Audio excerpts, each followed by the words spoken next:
Gimli est bien plus que le simple nain de la communauté.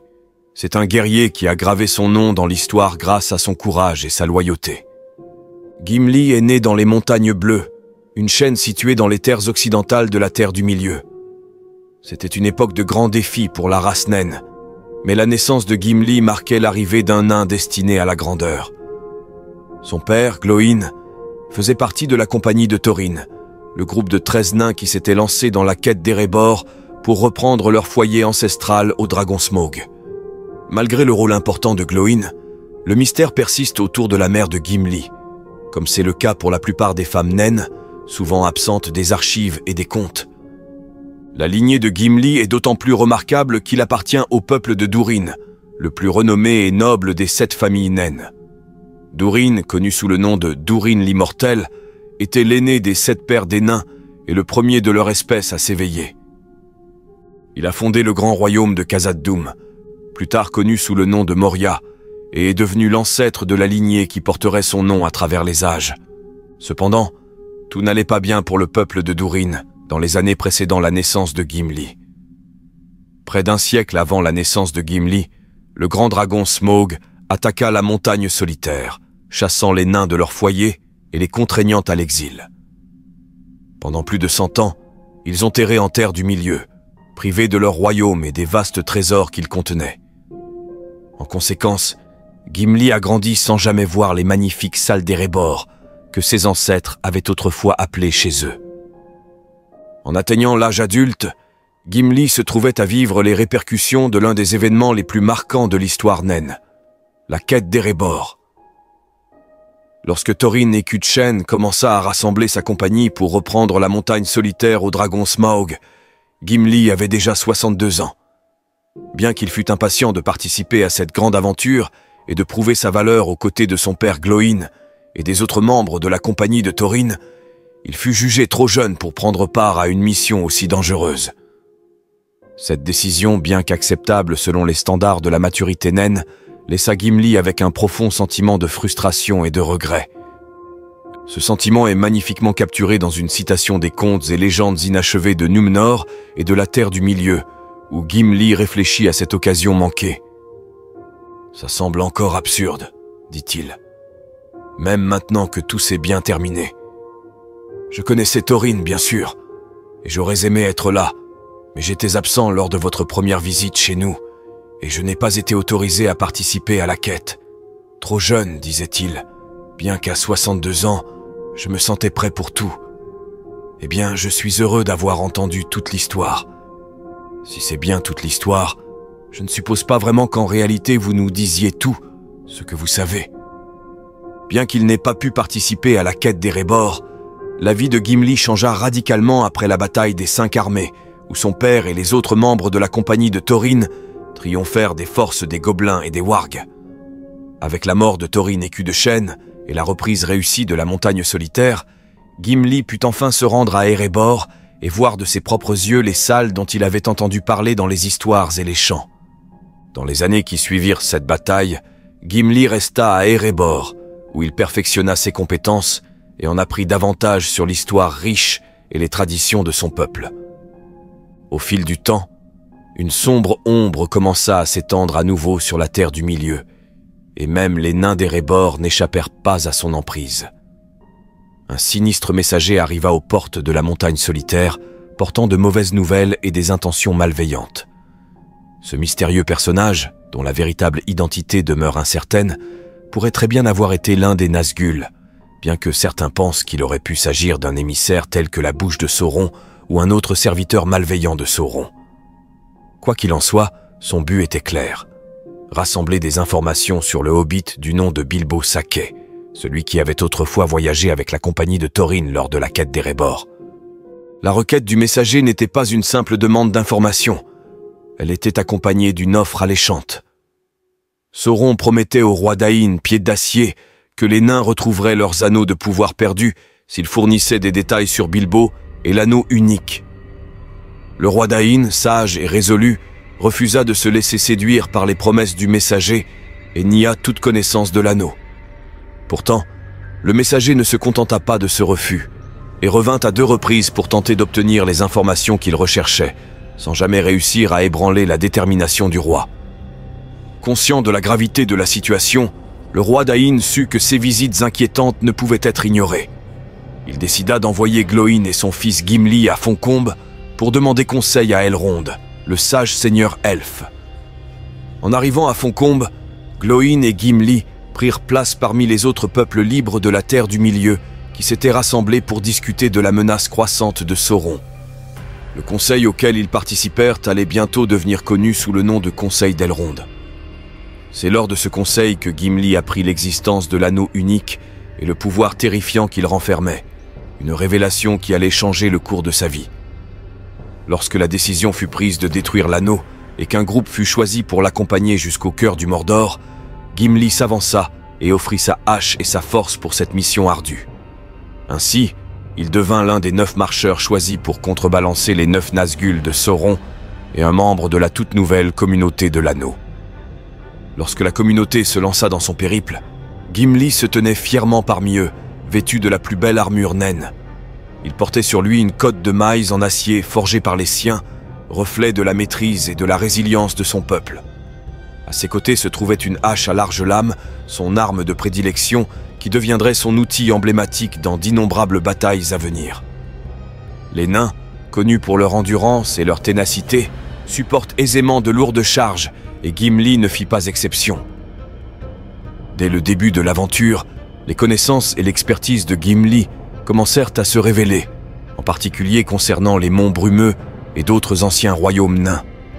Sa compréhension de la Terre et de son histoire impressionna les hobbits, et Sam fut particulièrement émerveillé par les connaissances et la passion de Gimli pour l'histoire de son peuple.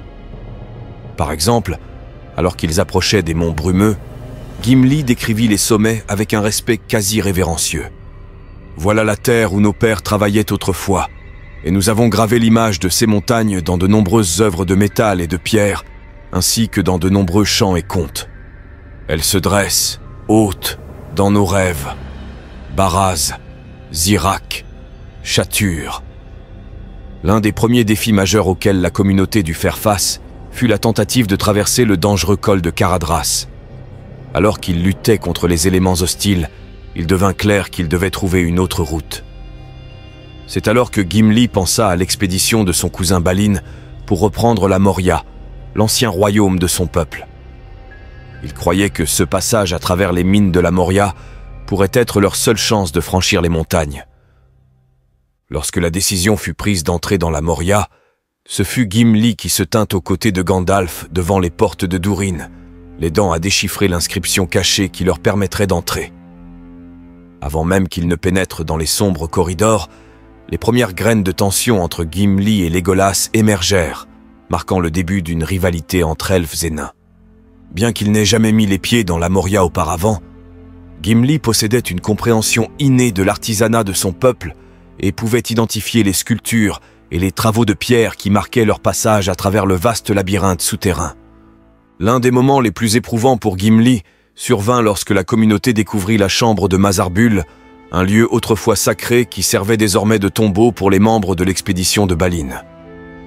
C'est ici que les craintes de Gimli furent tragiquement confirmées, car il se retrouva devant la tombe de son cousin, Balin, qui avait tenté de reprendre la Moria et de restaurer sa gloire d'antan. Le poids de cette découverte était immense, car Gimli se tenait face à la réalité brutale que les siens avaient connu un sort terrible dans leur tentative de ressusciter l'ancien royaume. Son chagrin était palpable, et il prit un moment pour s'agenouiller devant la tombe, pleurant non seulement Balin mais aussi le rêve perdu de son peuple. À peine la communauté avait-elle saisi la sombre vérité sur le destin de Balin qu'elle fut attaquée par des orques et un troll des cavernes, les plongeant dans une bataille féroce au sein de la chambre, même où Gimli venait de pleurer ses proches. Animé d'une rage profonde et d'un désir de protéger la tombe de Balin, Gimli se battit avec une férocité inégalée, prouvant que les nains, malgré leur petite taille, possèdent un esprit de guerrier qui brûle intensément face au danger. Sa hache à large lame trancha les rangs ennemis, et il tint sa position alors que la communauté s'échappait. Le moment le plus terrifiant du voyage à travers la Moria se produisit lorsque la communauté atteignit le pont de Khazad-dûm. Là, ils rencontrèrent l'une des créatures les plus redoutables de la Terre du Milieu, le Balrog. Ce démon ancien et enflammé se cachait dans les profondeurs de la Moria depuis le premier âge, et son réveil signifiait la mort pour quiconque se trouvait sur son chemin. Alors que la communauté fuyait à travers le pont, c'est Gimli qui ouvrait la voie. Malgré la terreur que le Balrog inspirait, Gimli refusa de laisser la peur le paralyser. Il continua d'avancer, faisant confiance à la guidance de Gandalf et à sa propre force. Après avoir échappé à la Moria et assisté à la chute de Gandalf aux mains du Balrog, la communauté fut plongée dans le deuil et l'incertitude. Avant de quitter les environs de la Moria, il insista pour visiter Keled Zaram, le lac Miroir, un lac sacré situé près de la porte Est.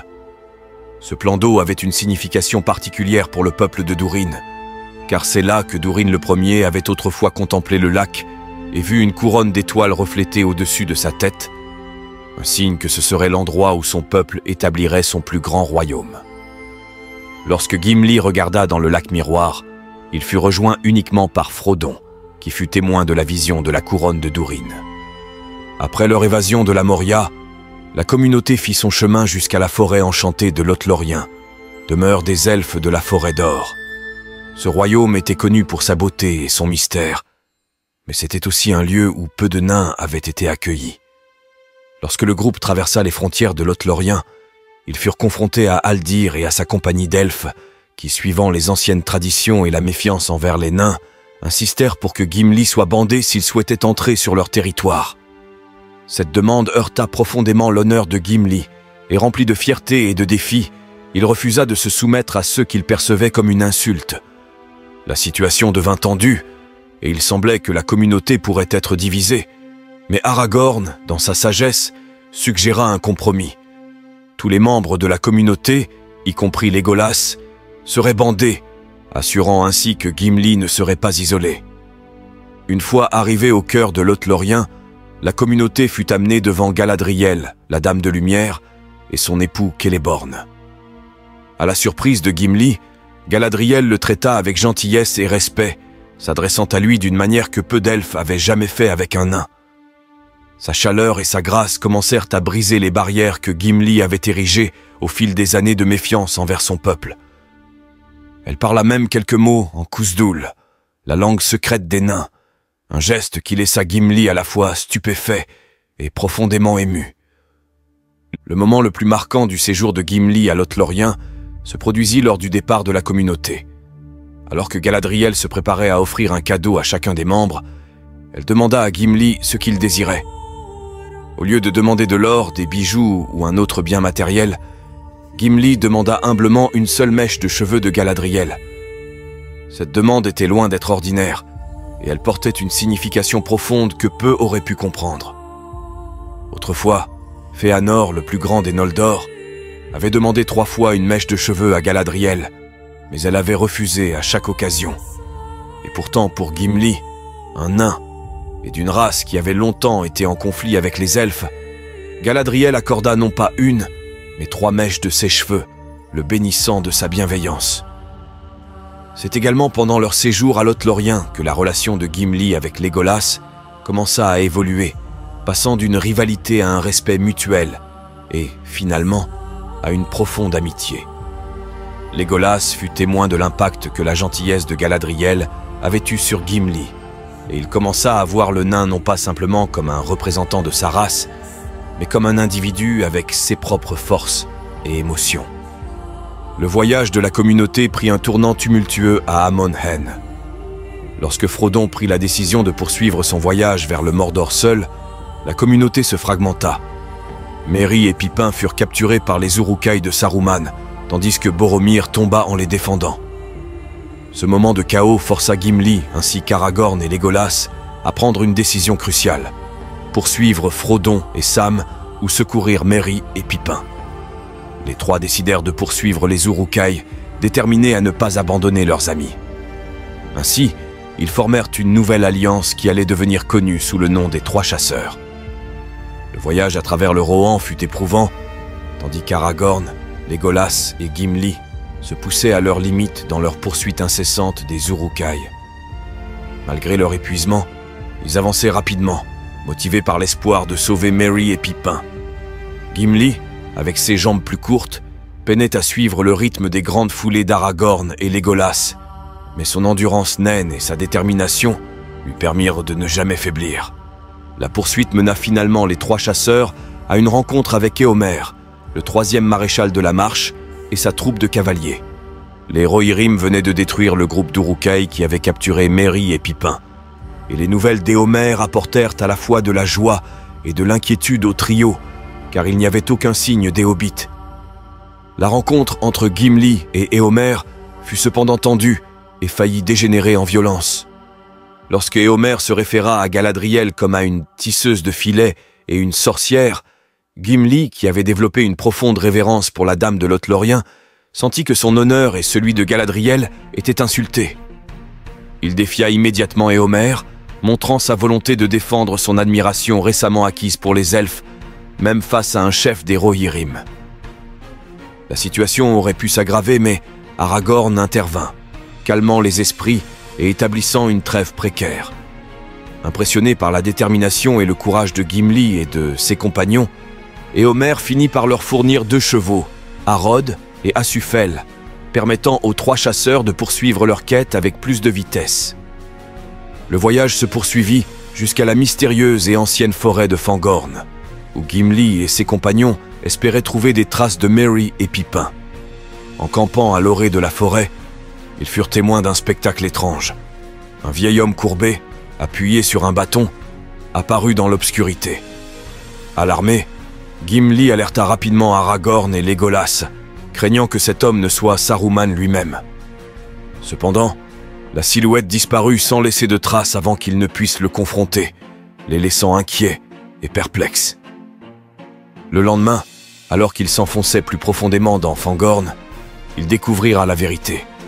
Le mystérieux personnage n'était pas Saruman, mais Gandalf, revenu, désormais transformé en Gandalf le Blanc. Cette réunion revitalisa Gimli et ses compagnons. Gandalf reprit son rôle de guide, les menant à travers les épreuves qui les attendaient au cœur des luttes du Rohan. Après avoir retrouvé Gandalf dans la forêt de Fangorn, Gimli, accompagné d'Aragorn et de Legolas, suivit le magicien jusqu'à Edoras, la capitale du Rohan. Là, ils aidèrent à libérer le roi Théoden de l'influence de Saruman. Lorsque les forces de Saruman commencèrent à marcher contre le Rohan, le roi Théoden décida de conduire son peuple jusqu'à la forteresse de Fort-le-Corps, nichée dans les montagnes blanches. Alors qu'il se préparait à la bataille, Gimli se tenait en admiration devant la forteresse, admirant ses capacités défensives et ses solides murs de pierre. Il déclara que si les nains l'avaient construite, Fort-le-Corps aurait été une citadelle imprenable. Lorsque l'armée massive des Uruk-hai de Saruman approcha, la tension à Fort-le-Corps atteignit son paroxysme. Lorsque l'assaut commença, Gimli combattit farouchement aux côtés des hommes du Rohan, démontrant le courage et l'habileté au combat pour lesquels les nains sont renommés. L'un des aspects les plus mémorables de la bataille fut la rivalité amicale qui émergea entre Gimli et Legolas alors qu'ils commencèrent à compter le nombre d'ennemis qu'ils abattaient. Cette compétition légère au cœur d'un combat brutal montra non seulement l'esprit de guerrier de Gimli, mais aussi le renforcement du lien entre le nain et l'elfe. Alors que les Uruk-hai commençaient à percer les défenses de Fort-le-Corps, Gimli sauta des murs dans une foule d'ennemis pour tenir un petit passage, empêchant l'ennemi d'envahir les défenseurs. Son courage inspira ceux qui l'entouraient, et ses actions aidèrent à maintenir l'intégrité des défenses de la forteresse à un moment critique. Pendant la bataille, certains des défenseurs furent contraints de se retirer dans les cavernes scintillantes, un réseau souterrain caché et magnifique situé derrière Fort-le-Corps. C'est ici que Gimli vit pour la première fois un spectacle qui allait changer sa vie. La beauté des cavernes scintillantes coupa le souffle à Gimli, et malgré la bataille en cours, il fut captivé par l'éclat étincelant des minéraux, des pierres précieuses et des formations rocheuses qui ornaient les murs. Plus tard, lorsqu'il décrivit les cavernes à Legolas, ses mots étaient remplis de merveilles. Un nain ne pourrait rester insensible devant une telle beauté. Aucun des descendants de Durin ne minerait ces cavernes pour des pierres ou des minerais, pas même si l'on y trouvait des diamants et de l'or. Abattez-vous les bosquets en fleurs au printemps pour en faire du bois de chauffage.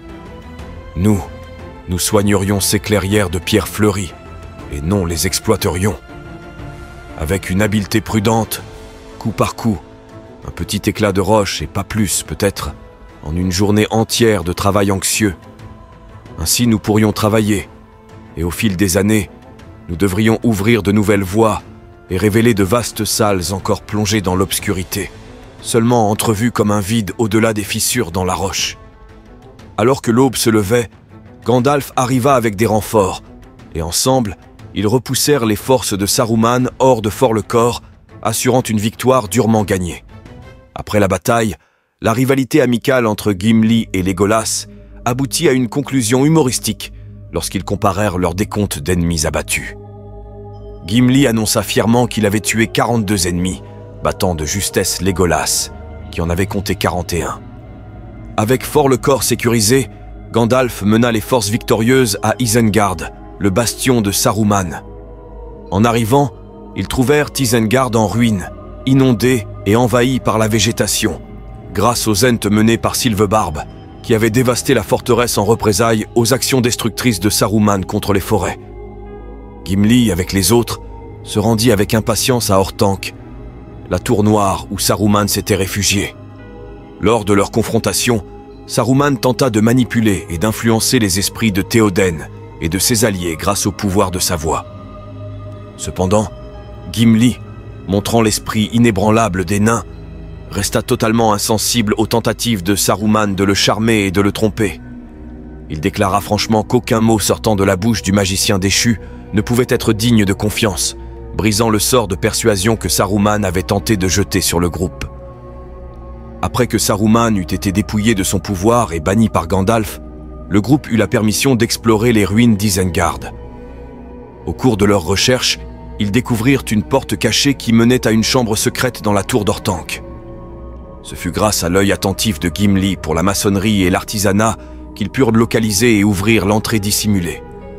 Cette découverte révéla des trésors cachés et des secrets que Saruman avait accumulés, y compris un placard en acier qui aurait pu être destiné à abriter l'anneau unique lui-même. Après leur confrontation avec Saruman, les chemins d'Aragorn, Legolas et Gimli les conduisirent à un nouveau défi sinistre, les chemins des morts. Cette ancienne route effrayante s'étendait sous les montagnes blanches et était enveloppée de légendes de terreur. On disait que seuls ceux qui ne reviendraient jamais emprunteraient ces chemins, et même les hommes les plus courageux les évitaient. Cependant, Aragorn, guidé par son destin en tant que roi légitime du Gondor, décida de prendre ce chemin pour invoquer les ombres, une légion d'esprits errants qui avaient trahi Isildur et étaient maudits à errer dans l'obscurité jusqu'à ce qu'ils remplissent leur serment. À l'approche de l'entrée, le courage de Gimli fut mis à l'épreuve. Les nains sont connus pour leur bravoure, mais même Gimli ressentit une peur intense en se tenant devant l'entrée béante et sombre des chemins des morts. Cependant, il ne pouvait supporter l'idée qu'un elfe, en particulier Legolas, affronte ce danger, tandis que lui en serait incapable. Il déclara à lui-même « C'est là une chose inouïe. Un elfe s'enfoncera sous terre, et un nain n'osera pas. » Avec cette déclaration, Gimli rassembla son courage et plongea dans les ténèbres, déterminé à ne pas être surpassé par son ami et à prouver sa bravoure. Lorsque les trois atteignirent le cœur des chemins des morts, ils rencontrèrent le roi des morts et son armée spectrale. La peur de Gimli atteignit son apogée lorsqu'il sentit les yeux fantomatiques de ces esprits errants se poser sur lui, mais il resta ferme, refusant de laisser la peur l'envahir. Il assista à la bravoure d'Aragorn lorsqu'il se confronta au roi des morts et exigea qu'ils remplissent leur ancien serment. Lorsque les ombres acceptèrent de suivre Aragorn, le trio émergea des chemins des morts et retrouva la lumière. L'expérience avait secoué Gimli, mais il avait fait face à sa plus grande peur et en était ressorti plus fort. Après être sorti des chemins des morts, Gimli, accompagné d'Aragorn, de Legolas, des ombres et de la compagnie grise, prit les voiles sur les navires corsaires capturés en direction de Minas Tirith, où la bataille des champs du Pélénor faisait rage. L'arrivée des forces d'Aragorn changea le cours de la bataille, et la vue des navires noirs sema d'abord la panique parmi les défenseurs de Gondor, qui les prirent pour des ennemis. Cependant, lorsque l'étendard d'Aragorn fut déployé, l'espoir renaquit, et les renforts chargèrent dans la mêlée, prenant les forces de Sauron en tenaille entre les forces d'Aragorn et les cavaliers du Rohan. Malgré le chaos de la bataille, la camaraderie de Gimli avec Legolas resta intacte, et les deux continuèrent leur compétition amicale en comptant le nombre d'ennemis qu'ils abattaient, même au cœur de ce combat brutal. Après la victoire au champ du Pélénor, Gimli rejoignit Aragorn, Legolas et le reste des forces survivantes dans une marche désespérée vers la porte noire du Mordor. C'était un ultime pari, une manœuvre audacieuse destinée à attirer l'œil de Sauron loin de Frodon et Sam qui approchaient du Mont Destin avec l'anneau unique. Le plan était de créer une diversion pour maintenir l'attention de Sauron sur les armées de l'Ouest, le conduisant à croire qu'Aragorn comptait le défier directement avec l'anneau. Alors qu'il se tenait devant la porte noire, Gimli comprenait pleinement la gravité de la situation. Ils étaient désespérément en sous-nombre face à un ennemi qui les surpassait largement en force et en nombre. Pourtant, Gimli ne broncha pas. Lorsque les portes s'ouvrirent enfin et que les armées de Mordor déferlèrent, Gimli se jeta dans la bataille avec une détermination sans faille, sa hache s'abattant avec une puissance dévastatrice. À un moment, Gimli se retrouva face à un énorme troll des montagnes, et malgré la force écrasante de son adversaire, il parvint à le repousser, montrant une fois de plus l'esprit indomptable des nains. Alors que la bataille atteignait son point le plus critique, la situation bascula soudainement. Frodon avait réussi sa mission, et l'anneau unique fut détruit. L'ombre de Sauron se dissipa, ses armées furent prises de panique, et les tours du Mordor s'effondrèrent dans la ruine. Alors que le sol tremblait, et que les forces du mal fuyaient ou étaient anéanties, Gimli se tenait au milieu du chaos, épuisé mais indemne.